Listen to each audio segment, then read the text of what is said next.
c'est l'heure de la radio. T'es qui, toi? Je suis une super enfant de la radio. Et toi, t'es qui? Je suis un super enfant de la radio. Nous sommes tous des enfants de la radio.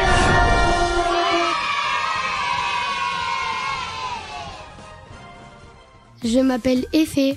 Et moi, Amir. Nous avons choisi le sujet des véhicules du futur car il y a plein d'hypothèses sur qu'est-ce que sera la voiture du futur. Surtout grâce au film Retour vers le futur avec cette voiture qui peut voler et changer de temps. À quoi ressemblent les voitures du futur? Un salon de l'automobile a lieu chaque année à Genève. Vous pouvez y découvrir de nouveaux modèles de voitures. Seront-elles plus écologiques sans utiliser de l'essence? La plupart des voitures de ce salon sont électriques. On se pose beaucoup de questions. Les voitures volantes vont-elles exister? Il existe déjà des voitures autonomes. Nous avons questionné un garagiste pour connaître son avis. Bonjour. Bonjour, je m'appelle Monsieur Ostur Kenan, j'ai 59 ans, mécanicien auto depuis 44 ans. On va vous interviewer avec mon ami sur les moyens de transport du futur. Alors on commence avec la première question. Pensez-vous que les voitures volantes vont exister? Oui, je pense. Je pense qu'ils vont exister, oui. Oui, ça existe déjà. Oui, en effet, ça existe déjà. Alors là, on va passer à la deuxième question. Par quoi pourront remplacer l'essence ou l'électricité dans le futur? Moi, je pense que ça va être l'électrique quand même, parce que l'électricité, ils vont l'améliorer, avoir des batteries un peu plus résistantes. Mais après, je pense que dans le futur, peut-être les voitures avec hélice, quoi. Je pense qu'il va y avoir comme les drones, quoi. Ça va être des voitures comme les drones, ça va avoir 4 hélices qui vont tourner. Je pense que ça sera l'avenir un peu ça.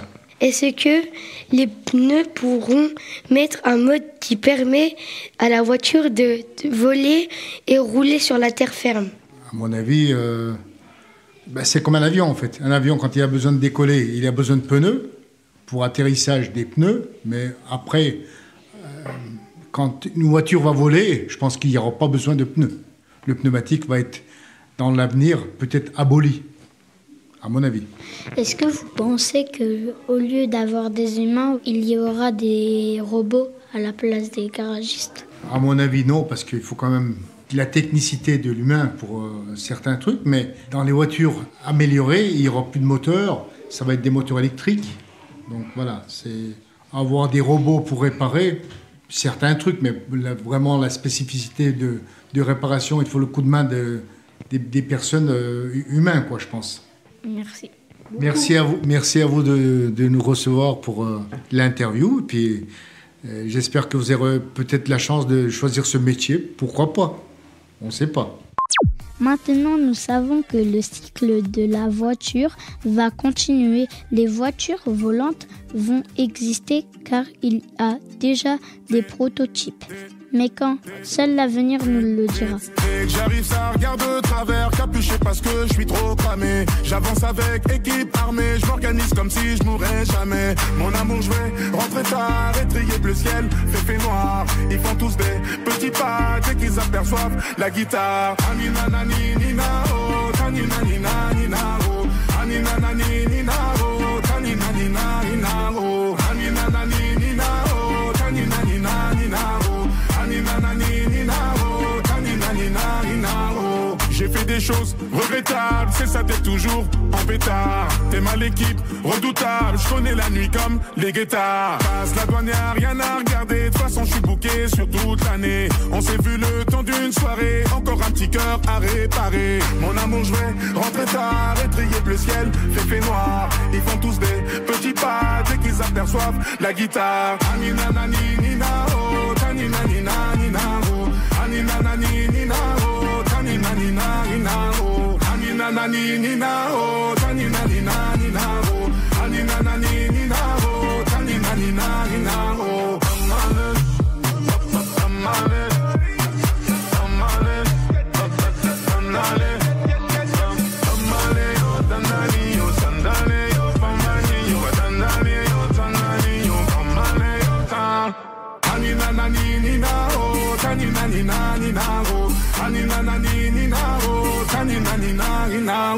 Anina nani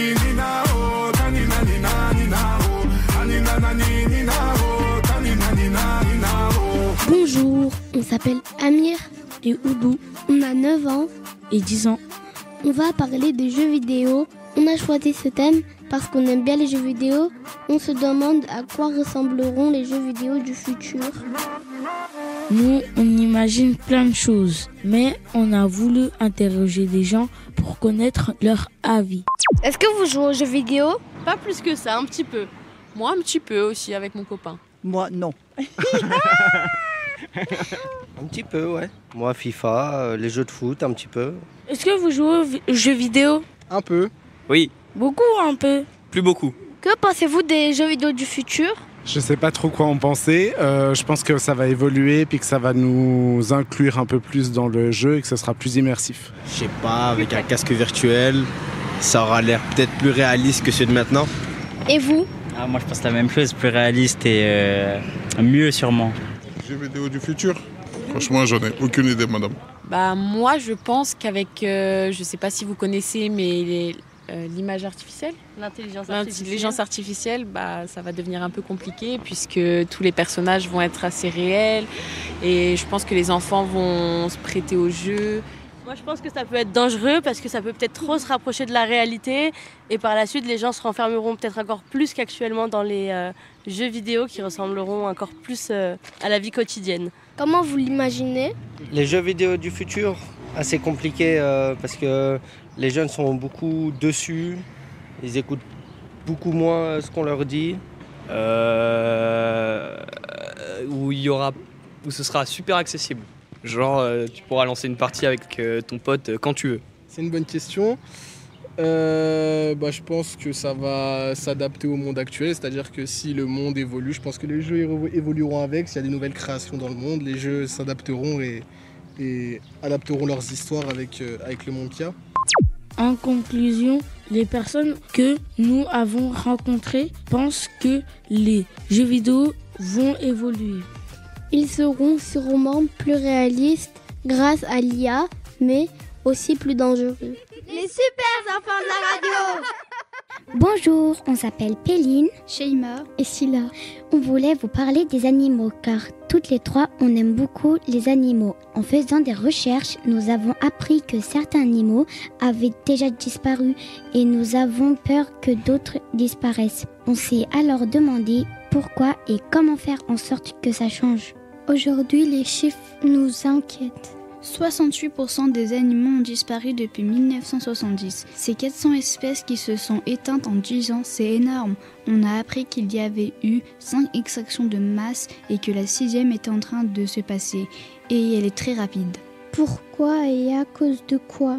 C'est les activités humaines comme la déforestation, l'agriculture intensive, l'exploitation minière, les grands barrages, la chasse, mais aussi tout ce qui tourne autour de changements climatiques. Alors que pouvons-nous faire? Agir contre le réchauffement climatique, réduire la pollution et les activités humaines qui nuisent aux animaux. Par exemple, à notre niveau, on peut éviter d'acheter des aliments avec de l'huile de palme pour ralentir la déforestation des palmiers. Ça permettra de préserver l'habitat naturel des orang-outans. Au final, même si les chiffres sont inquiétants, nous retenons que nous pouvons tous agir pour faire en sorte que les animaux fassent partie de notre avenir. Merci pour votre attention. Au revoir. Dites à mes amis que je m'en vais, je pars vers de nouveaux pays où le ciel est tout bleu. Dites que je m'en vais et c'est tout ce qui compte dans ma vie. Dites à mes amis que je m'en vais et j'aime chacun des pas que je fais. Le soleil m'en guide et moi je m'en vais. Je ne peux m'empêcher de sourire, car il n'y a rien de mieux que de se revoir. Peu importe ce qui nous sépare, vous ne pourrez que sourire de nos histoires. Oh, ça me fait chaud au cœur. Alors dites-le que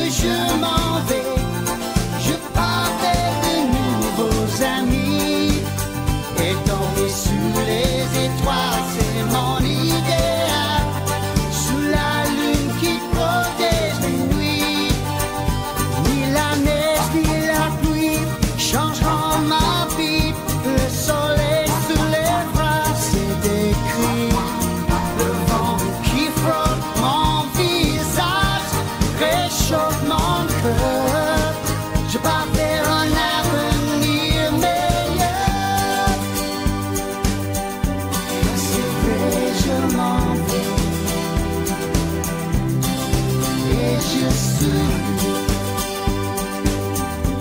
C'est vrai, je m'en vais.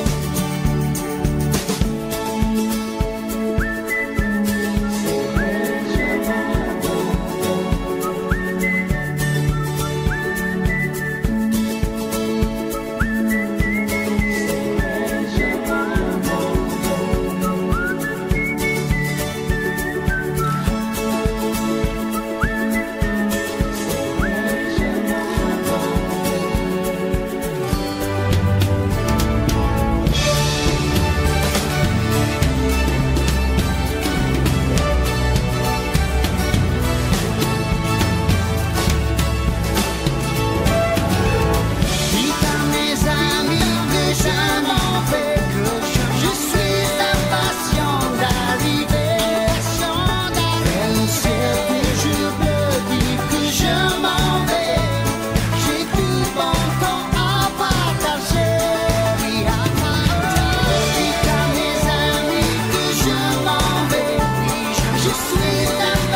s'appelle Leïna et Jaza et nous avons 9 ans. On va parler de la viande dans le futur. Moi, mes parents, ils sont bouchers. Et moi, je voulais savoir comment la viande serait fabriquée aujourd'hui et comment elle serait fabriquée demain. Aujourd'hui, il n'y a déjà pas assez de viande pour tout le monde. Les humains mangent énormément de viande. Mais pour élever des animaux, il faut pouvoir les nourrir. Et nous manquons de place pour cultiver des champs. En plus, pour trouver de la place, nous devons déjà couper des forêts. Et s'il n'y a pas assez de viande pour tout le monde dans le futur, des scientifiques sont déjà en train de créer de la viande en laboratoire. Par exemple, les Singapouriens sont les premiers à faire de la viande artificielle. Mais est-ce que les gens seraient prêts à remplacer la vraie viande par de la viande artificielle ? C'est la question que nous avons posée à plusieurs personnes. Écoutons leur avis. Dans le futur, est-ce qu'il y aura assez de viande ? Assez de viande ? Oh, c'est une question un peu difficile de répondre. Et je ne sais pas. J'espère que oui, parce qu'il y a plein de monde qui aime bien la viande. Est-ce que vous serez capable de manger la viande cultivée en laboratoire ? Non. Non. Pourquoi ? Parce que moi j'aime bien les vaches naturelles que je vois qui sont dans un champ en train de manger l'herbe, la bonne herbe, comme les chevaux, comme tous les animaux. Moi, je pense aussi que ça doit rester naturel et que les animaux doivent être dans des pâturages, élevés en pleine nature et pas dans des labos non plus. Est-ce que vous seriez prêt à manger la viande cultivée en laboratoire ? Non. Pourquoi ? Parce que ça consomme plus d'énergie encore que le reste. Non. Mais déjà, je me pose la question sur continuer à manger de la viande tout court. Pourquoi ? Parce qu'il y a des questions de planète et d'écologie, parce que manger un autre être vivant, ça commence à me poser des questions. Ah non, je ne serais pas du tout prête à manger de la viande cultivée en laboratoire. Pourquoi ? Parce que ce serait pas de la vraie viande, ou autant être végétarien quoi. Pas forcément. Pourquoi ? Déjà, j'aime pas beaucoup la viande. Je mange plutôt les légumes et les fruits. Est-ce que vous serez prêt à manger la viande cultivée en laboratoire ? Ça me tente pas trop ça. Ça te tente toi ? Moi, ça me tente pas trop. Non plus, hein. Allez, on va savoir pourquoi. Mais pourquoi vous ? Je voudrais bien savoir comment c'est fabriqué, mais pourquoi pas. Mais tu sais, moi j'aime bien voir les vaches, les moutons, même si ça contribue au trou dans la couche d'ozone. J'aime bien avoir des animaux dans les prés, surtout en Haute-Savoie, quoi. Moi, je suis un peu pareil, je suis un peu dubitative. Je préfère manger moins de viande, mais de la vraie viande, entre guillemets. Tous les gens qu'on a rencontrés ont dit non. Ils préfèrent que les animaux soient libres. Des personnes préféraient même devenir végétariens plutôt que de manger de la viande cultivée en laboratoire. Au revoir. Les super enfants de la radio. Bonjour, je m'appelle Aileen et je m'appelle Mohamed. Nous sommes en CE2. Notre sujet porte sur l'école. Et avec les nouvelles technologies, on imagine que l'école dans le futur sera très différente. On s'est posé beaucoup de questions sur l'école du passé. Était-elle très différente de l'école d'aujourd'hui ? Pour en savoir plus sur le sujet, nous avons interviewé Lorna qui est enseignante aujourd'hui et qui a été élève un jour. Bonjour Lorna, peux-tu te présenter s'il te plaît ? Alors bonjour Aileen, bonjour Mohamed. Donc, je m'appelle Lorna et je suis professeure des écoles depuis une 20aine d'années maintenant. À quelle époque t'étais à l'école ? Alors moi c'était au siècle dernier, c'est-à-dire dans les années 1980-90. Quand toi t'étais petite, t'étais à l'école, comment pensais-tu l'école du futur ? L'école du futur pour moi c'était l'école des années 2000, donc c'est déjà l'école du passé pour vous, mais j'imaginais une école peut-être avec plus de liberté. On ferait des activités, plus d'activités artistiques, des choses comme ça, qu'à mon époque. Parce qu'on faisait beaucoup de dictées, d'orthographe, de calcul. J'imaginais aussi une école où il y aurait plus d'informatique, où il y aurait des ordinateurs en classe, des choses comme ça. Et finalement, c'est pas vraiment le cas encore aujourd'hui. Non, vous n'avez toujours pas d'ordinateur dans les classes. Pas encore. Voilà, donc finalement l'école a peut-être pas tant changé que ça par rapport à quand j'étais petite. Mais du coup, l'école du passé pour toi, c'est différent de notre école ? Je pense que les enfants étaient différents, sûrement. Peut-être on était un peu plus disciplinés, à voir, mais en tout cas dans mes souvenirs, on bavardait pas énormément en classe. On avait vite des punitions aussi. Je pense que c'est moins le cas aujourd'hui. Et aussi, on faisait moins de choses en classe. Par exemple, on faisait pas d'anglais. On faisait pas très peu, en tout cas, d'informatique. Voilà, les contenus étaient un petit peu différents. Mais à part ça, je pense pas que ça ait tant changé que ça non plus. Nous, on s'est renseignés sur l'école du passé. Ils écrivaient avec des stylos plumes, trempés dans de l'encre. Quand un enfant faisait des bêtises, il devait mettre un bonnet d'âne. Oui, alors ça, c'est pas mon époque quand même. Je dois préciser que je suis pas si vieille que ça. Donc effectivement, dans les années 50, 60 peut-être... il y avait encore beaucoup plus de discipline, les punitions étaient humiliantes, il y avait même des châtiments corporels, c'est-à-dire que les enseignants se permettaient de taper les enfants, ce qui est totalement interdit aujourd'hui, et même à mon époque. Et moi, à mon époque, on n'utilisait déjà plus les stylos plumes, les plumes sergent-major. Voilà, on écrivait au crayon papier et au stylo bille, comme aujourd'hui. Est-ce que les classes étaient séparées, les filles et les garçons ? Non, pas à mon époque. Ça, c'était vraiment avant. On était déjà tous ensemble, comme vous l'êtes maintenant, dès la maternelle et voilà, jusqu'au lycée. Vous, il y avait encore les tableaux avec des craies ou avec d'autres outils ? Alors, c'est vrai qu'à mon époque, on avait des tableaux noirs ouverts et on écrivait à la craie dessus. Et du coup, c'était un des métiers, des responsabilités des élèves, d'aller taper la brosse dehors. Et ça faisait plein de poussière de craie blanche. On aimait bien ça en général. On se battait pour aller taper la craie dehors. Et donc, il y avait aussi la responsabilité de nettoyer le tableau avec l'éponge le soir. Voilà. Et on avait des craies de toutes les couleurs. Moi, je trouve que c'était bien. Nous, à l'école, on a des effaceurs qu'on utilise. Mais toi, tu penses qu'on va utiliser quoi pour l'école du futur ? Alors vous avez un super truc qu'on n'avait pas à mon époque. Nous, on avait des effaceurs pour effacer l'encre des stylos. Mais on n'avait pas de friction qui efface mieux et on peut écrire dessus facilement. Dans le futur...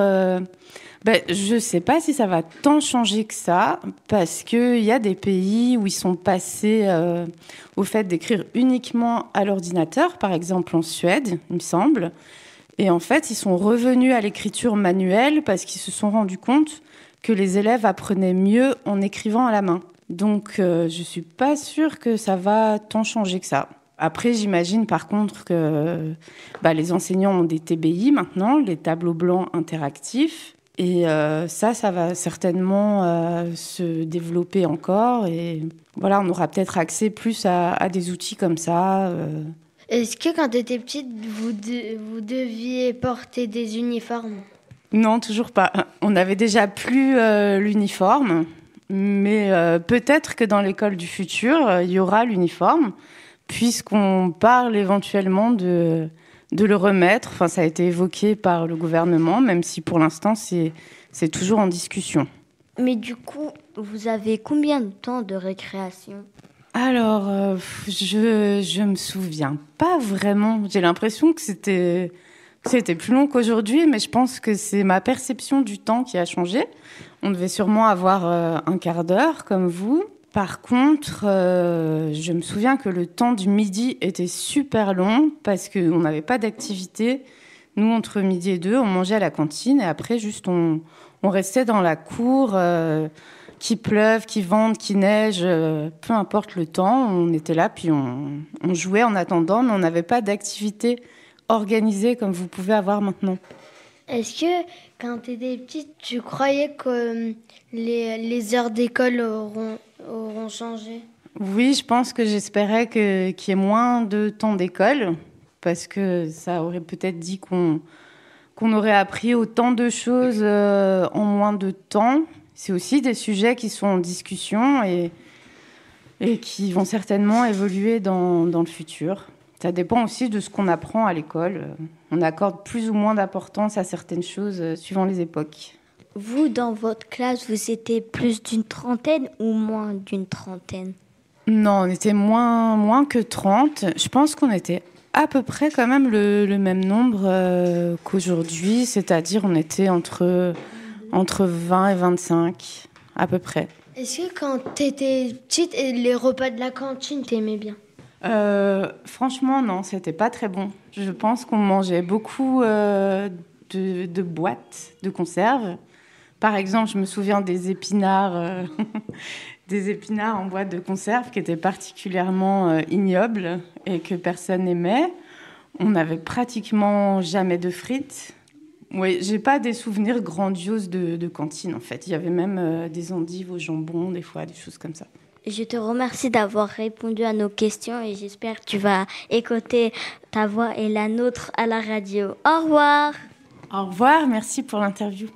Nous étions avec Lorna, elle nous a expliqué plus de choses sur l'école du passé, mais elle ne l'a pas vraiment vécue.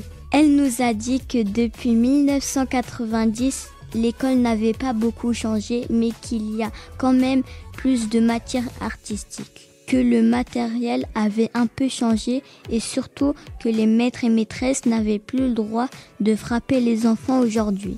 Dans le futur, les élèves travailleront peut-être qu'avec des ordinateurs et porteront peut-être des uniformes. Merci de nous avoir écoutés. Au revoir. Nous sommes tous des enfants